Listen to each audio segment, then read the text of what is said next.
My wife screamed across the dining room, her face twisted with rage I'd never seen before. "Apologize to my brother or get out of my house." 14 pairs of eyes locked onto me, forks frozen mid-air, wine glasses suspended in trembling hands. Her brother Brandon sat there with that smirk I'd come to hate over the past 6 years. The same smirk he'd worn when he called me a failure in front of everyone, when he'd mocked my career, when he'd suggested my wife could have done better. Everyone expected me to cave, to apologize, to beg. But I didn't. I stood up slowly, walked over to Brandon, looked him straight in the eyes, and spoke one sentence that made the entire room fall silent. And 20 minutes later, their perfect family image collapsed so completely that 3 marriages ended that night, including mine. My name is William Grayson. I'm 38 years old, and until that Saturday evening in October, I thought I had a decent marriage. Not perfect, but solid enough. My wife Lauren and I had been together for 8 years, married for 6. We lived in a comfortable suburban house in Riverside, had decent jobs, no kids yet, but we'd been talking about it. I worked as an aerospace engineer at a mid-sized firm, pulling in about $140,000 a year. Good money, stable career, nothing flashy but respectable work that I genuinely enjoyed. Lauren worked in marketing for a boutique agency downtown, making about $75,000. Between us, we were doing well. Better than most couples our age. We had savings, investments, took nice vacations. From the outside, we probably looked like we had it all figured out. But if you've been married for any length of time, you know that what people see from the outside rarely matches what's happening behind closed doors. And in our case, the problem had a name: Brandon Mitchell, Lauren's older brother. Brandon was 42, tall, with that Ken doll good looks that made people assume he was successful before he even opened his mouth. He ran a real estate development company that his father-in-law had essentially handed him. Brandon liked to present himself as a self-made man, but everyone who knew the real story understood he'd married into money and position. His wife Diane came from old money, the kind of family that had country club memberships going back 3 generations. From day one of my relationship with Lauren, Brandon had made it clear he didn't think I was good enough for his sister. Never said it directly at first, just little comments here and there. "Aerospace engineering, huh? That's steady work, I guess." Or, "Lauren, you sure you don't want to date someone with a little more ambition?" Always delivered with a smile, always followed by, "Just kidding, man," when he saw my reaction. But over the years, the comments got sharper, more pointed.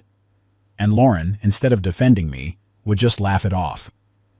"That's just Brandon being Brandon," she'd say. "He doesn't mean anything by it." The dinner that changed. Everything was supposed to be a celebration. Lauren's parents, Robert and Michelle, were renewing their vows after 40 years of marriage.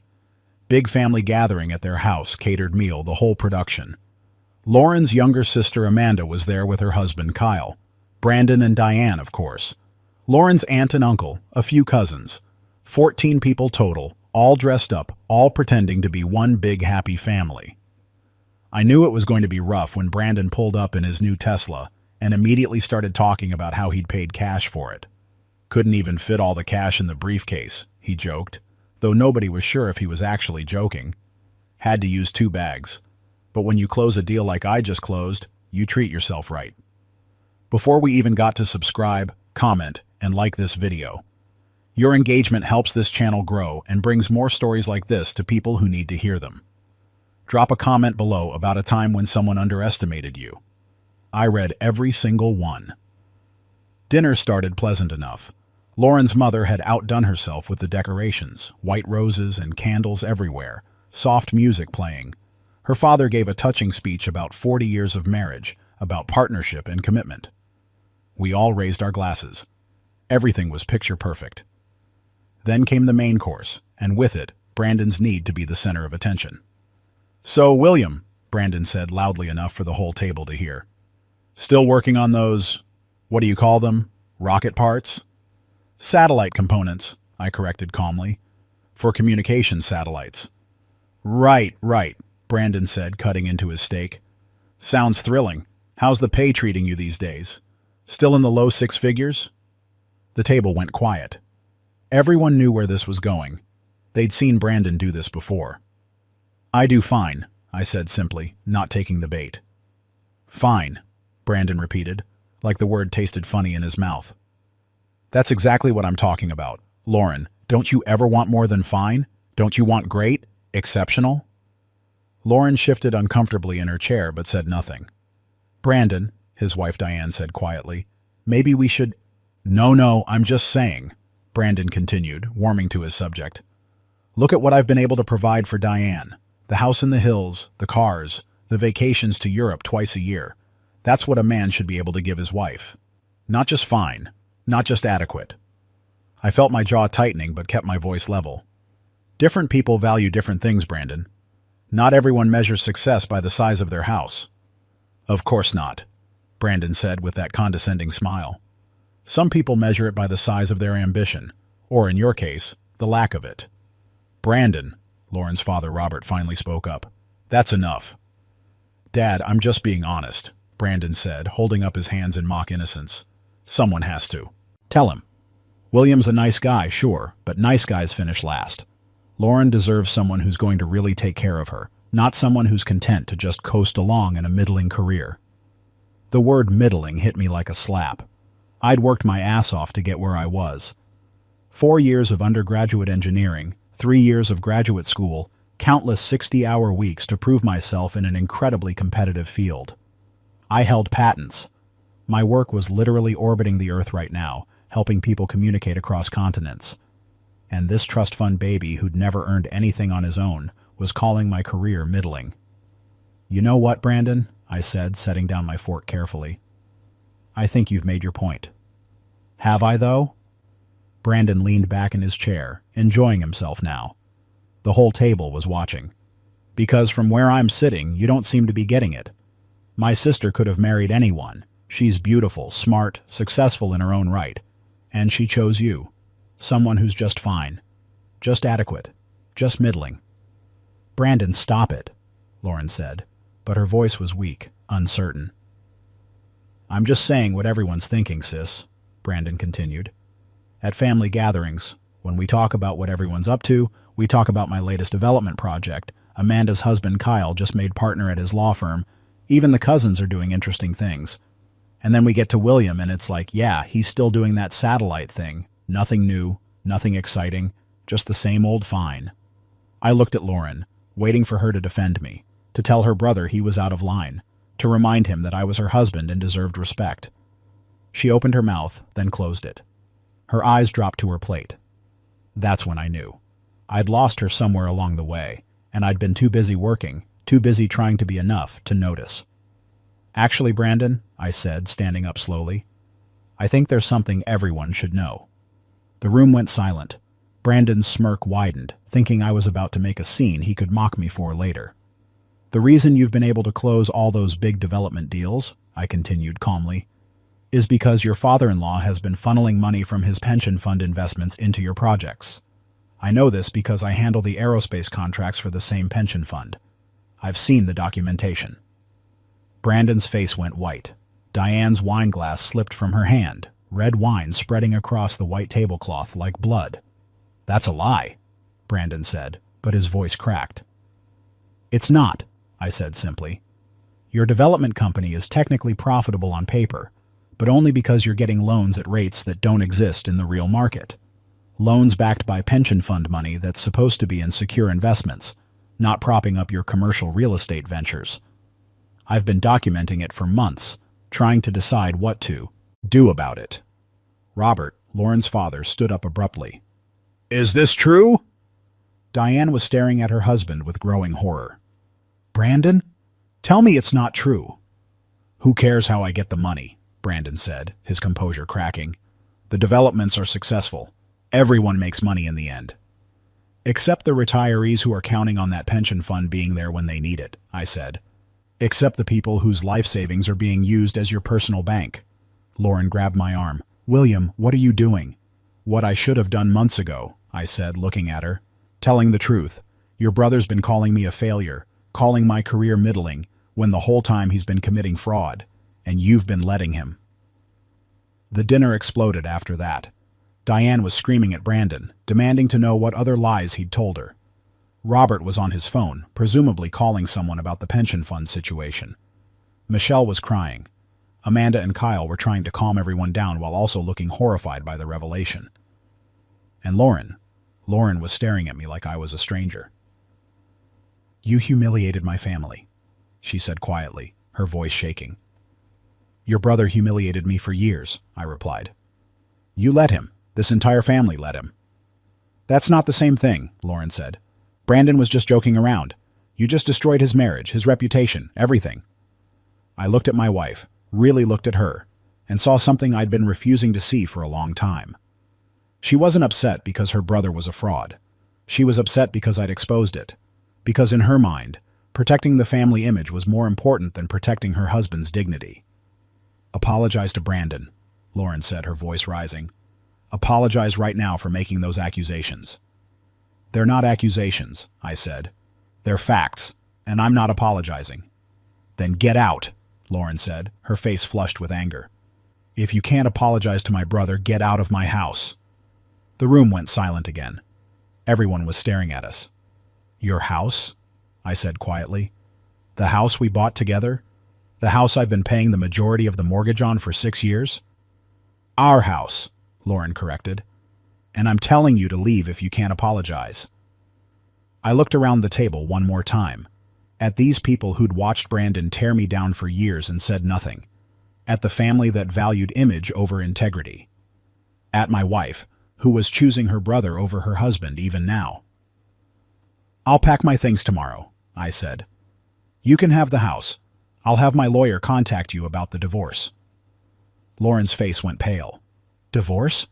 William, I didn't mean—" "Yes, you did," I interrupted. "You meant exactly what you said. You just didn't think I'd actually leave." I walked out of that house and didn't look back. Drove to a hotel, checked in, and sat on the bed staring at the wall for about 3 hours, trying to process what had just happened. My marriage was over. 8 years, gone. Not because of some dramatic betrayal, but because I'd finally stood up for myself. The next morning I went back to the house while Lauren was at her parents' place, probably being consoled and told I was the villain in this story. I packed my clothes, my personal items, my important documents. Left everything else. The furniture, the decorations, all the stuff we'd accumulated together. I didn't want any of it. Each piece was a reminder of a life I'd been living wrong. I rented a small apartment across town, the kind of place that's functional but impersonal. Bare walls, basic furniture, nothing that required any emotional investment. It was exactly what I needed. The fallout from that dinner was spectacular. Within a week, Diane had filed for divorce from Brandon. Turned out the pension fund issue was even worse than I'd thought. Brandon hadn't just been getting sweetheart loans, he'd been actively siphoning money through shell companies. When the investigation started, it uncovered years of financial manipulation. Brandon's development company collapsed within a month. His father-in-law faced criminal charges. The whole thing made the local business news, complete with mugshots and everything. The golden boy of the family, exposed as a fraud. But here's what really surprised me. About 2 weeks after I moved out, Kyle, Amanda's husband, called me. "William," he said, "I need to tell you something. I've been wanting to tell someone for years, but I was too afraid of what it would do to the family." "What is it?" I asked. "Brandon's been doing this for years, not just the pension fund thing. He's been manipulating everyone in this family his whole life. Lying, exaggerating his success, taking credit for other people's work. I've seen him do it dozens of times, but every time I tried to say something, the family would close ranks around him. They'd tell me I was jealous, or that I didn't understand business, or that I should be supportive." "Why are you telling me this now?" I asked. "Because you're the first person who ever stood up to him," Kyle said. "And I wanted you to know that not everyone in this family thought you were the problem. Some of us saw exactly what was happening. We were just too weak to do anything about it." That conversation stayed with me. It wasn't just about Brandon. It was about an entire family system that had enabled his behavior for decades. And Lauren had been raised in that system, had learned that protecting the family image was more important than telling the truth. The divorce took 4 months to finalize. Lauren tried to get the house, the savings, everything. Said I'd destroyed her family and owed her compensation. Her lawyer even tried to argue that my revelation at the dinner constituted some kind of emotional abuse.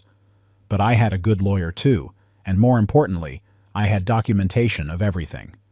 The mortgage, payments I'd made, the larger share of bills I'd covered, the fact that Lauren had spent thousands on her brother's investments over the years without telling me. When everything was laid out in court, it became clear that I'd been carrying the financial weight of our marriage, while Lauren and her family had been treating me like a walking ATM who should be grateful for the privilege.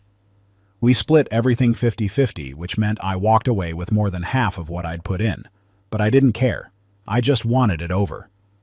The really interesting part came about 6 months after the divorce was finalized.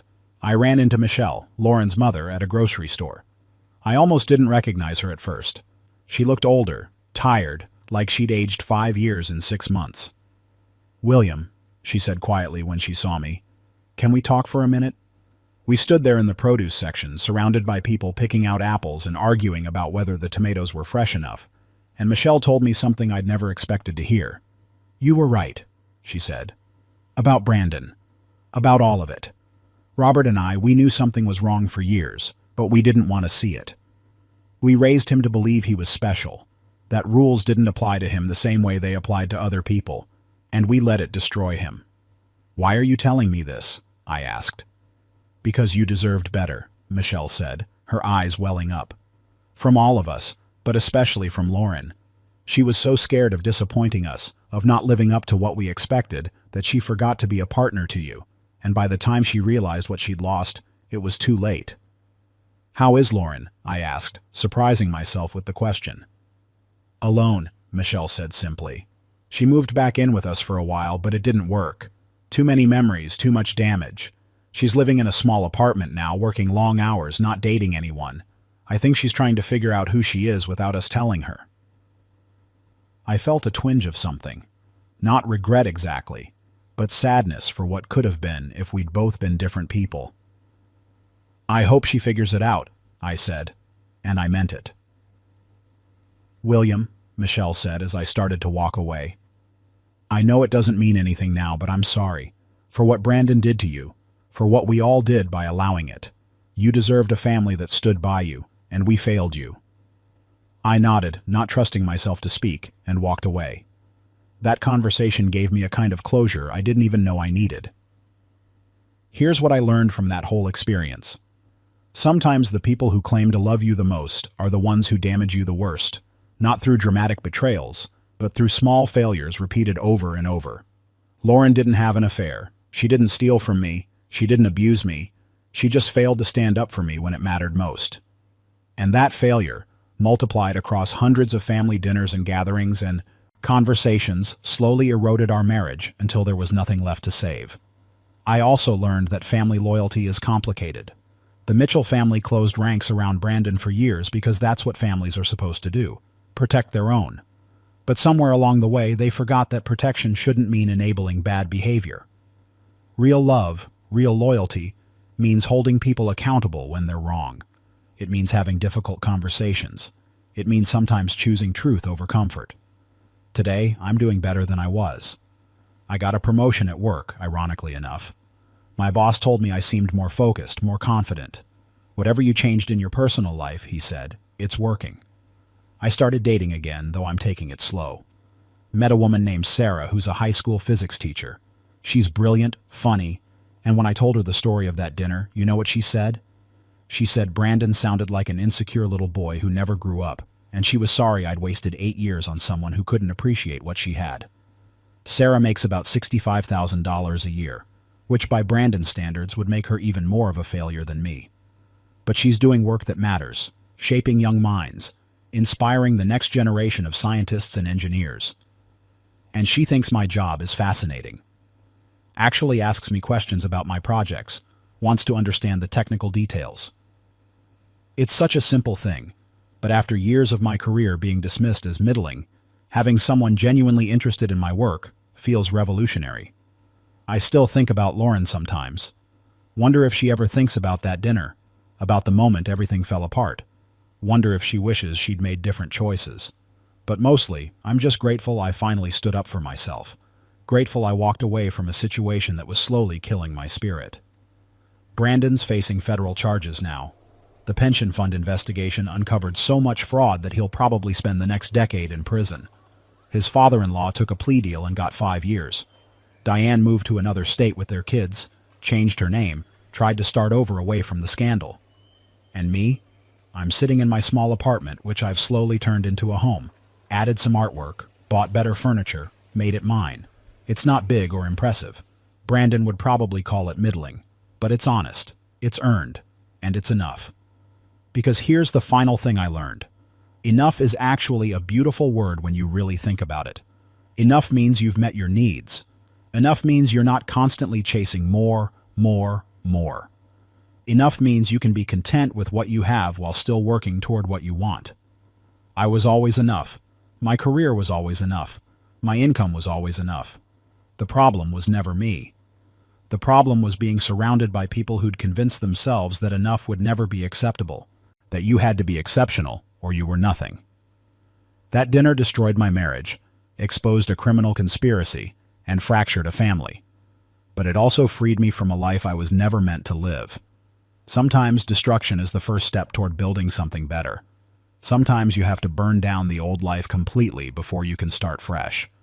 If you're in a relationship where you constantly feel like you're not enough, where your partner lets others disrespect you, where family loyalty means tolerating abuse, I want you to hear this.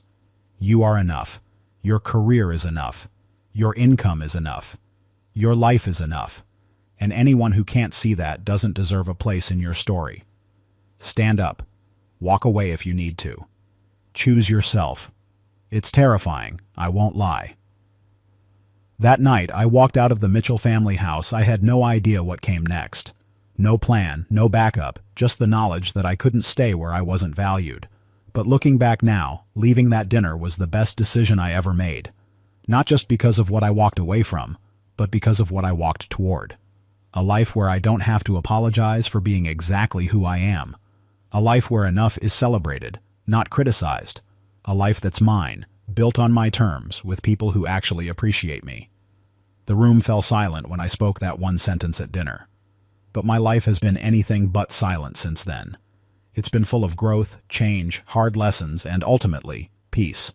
The kind of peace you can only find when you stop trying to meet other people's impossible standards and start living by your own values. So no, I never apologized to Brandon, and I never will.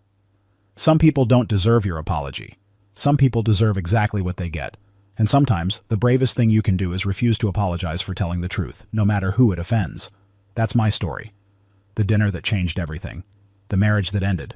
The life that began. I don't regret any of it anymore. I'm finally enough, exactly as I am.